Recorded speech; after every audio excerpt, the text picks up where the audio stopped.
Hi, Li Qian, you asked this question, right? Okay, we know that the ant has a weight mg, and then it climbed up the mirror at a velocity 2.3 centimeter per second, and at an angle of 25 degrees from the vertical. So, in order for you to use a formula P equal to Fv, normally the force will be in the direction of your velocity. So you have to take the force. So the minimum force required is this component of the weight. Okay, this component of the weight. Other component we don't have to worry. So this component of the weight is at least what the ant have to overcome. So this one is 25. So this one will be mg cosine 25. So we call this one is a force that the ant exert to climb up to that position, okay, at a velocity 2.3. So the power output will be overcoming this force, okay. So that will be mg cosine 25 and then multiplied by the velocity 2.3 centimeter per second.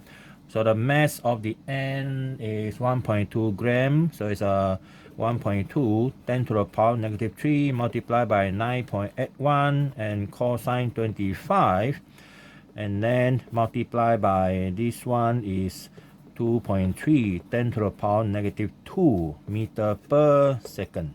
Okay, so that one will be 1.2 power negative 3 multiply 9.81 multiply cosine 25 multiply 2.3 power negative 2.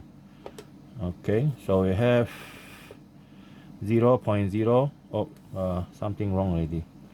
Let's calculate again. 1.2 negative 3 multiply 9.81 multiply by cosine 25 degree and then multiply 2.3 power negative 2.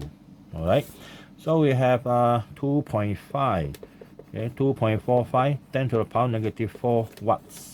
Okay, so that is the explanation. I think you're confused why we're using this component. Okay, so I have to make sure that this one and this one must be parallel. Okay, all right. And then there is another question. This one, question number 4. Just now this one is question number 5. Okay, number 5. So look at question number 4. According to your sequence, two satellites orbit the Earth with the same period. Which quantity for both satellites must be of equal value? Same period, okay, same period, they must be at the same radius. The only way for the satellite to be in the same period condition is the same orbit satellite. Okay, same orbit satellite. For example, this is the Earth. Okay, there's the Earth, and then you have a satellite. Okay, let's say a satellite move at one of these orbit here, and then another one is here, lower orbit. Okay, lower orbit. So this is the Earth. Okay, this one is a low orbit, this is a high orbit. As long as the satellite are at the same orbit, okay, they will have the same period t. Okay, same period t as long as the distance are the same from the Earth. So this one is, let's say, called T1. Okay, and then if there is some other satellite at a low orbit, yes, they will have a shorter period of time, period we call T2.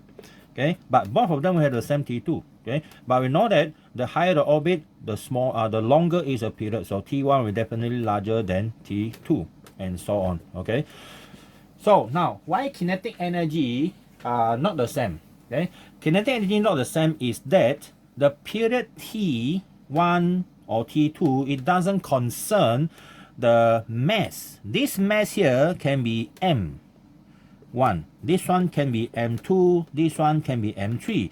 It don't care whether your mass is same or not the same, because the period are not affected by the mass itself. It is actually affected by the how far you are orbiting the Earth. Okay, same like this one. If this is M4, this is M5, so your M4 is not necessarily that equal to M5. Okay, it can be the same, but not necessarily that it must be the same. Okay, so another thing is your kinetic energy. You see, kinetic energy is based on half mv squared. So your kinetic energy is also based on the m. Even though the orbital period are the same, that means the velocity will be the same, sorry, speed will be the same. But because each satellite has different masses, so the kinetic energy will be different because of their mass. Okay, so the answer is not B, but C, radius, okay, of the orbit. All right.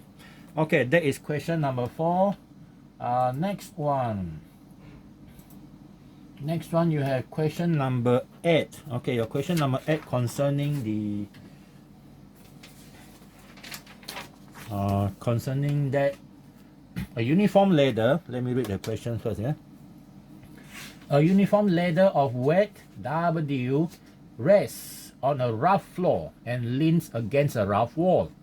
So P and Q are forces which are exerted on the ladder by the wall and the floor respectively. Which diagram shows the direction of P and Q W correctly? Well, we have a wall like this and a floor. Okay, so these are all rough surfaces, and then you put a ladder here, and the ladder will not skid down, okay, because there is a friction. Okay, first we label. Number 1 is the weight. Okay, this is the weight of the ladder. Now there are 2 ways in drawing all these forces involved. Okay, now we know that the ladder try to slide out at the bottom and slide down at the top. This one moving downward, this one moving upward. So we have friction here. Okay, we have friction here. This is friction. Okay, we call this is friction at the floor, so we call Fx. And there is also friction from the wall. This is Fy. But at the same time, anything in contact will have reaction force. Okay, this one is a reaction force, so we call this one, this is normal reaction.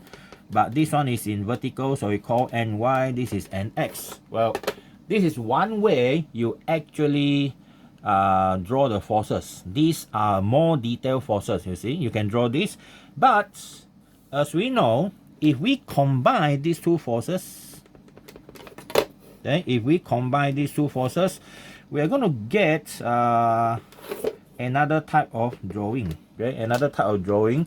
So now, when you combine Fy and Nx, you get this total force here, and another one is this one. Okay, well, this is just coincident that they go along that one. Okay, so you can call this one P and this one Q. Okay, so instead of the red color one, you can also draw the blue color one. So that means the weight is always there, no changes here. Mg, and you have P and Q like that. Okay, so of course using P and Q is more difficult because you need something else. For example, the angle here or here, and also the angle between the Q and the floor. All right, so which one is your answer? Your answer should be C. Okay, the answer should be C. Yeah? Your answer is C. Alright, so that's it.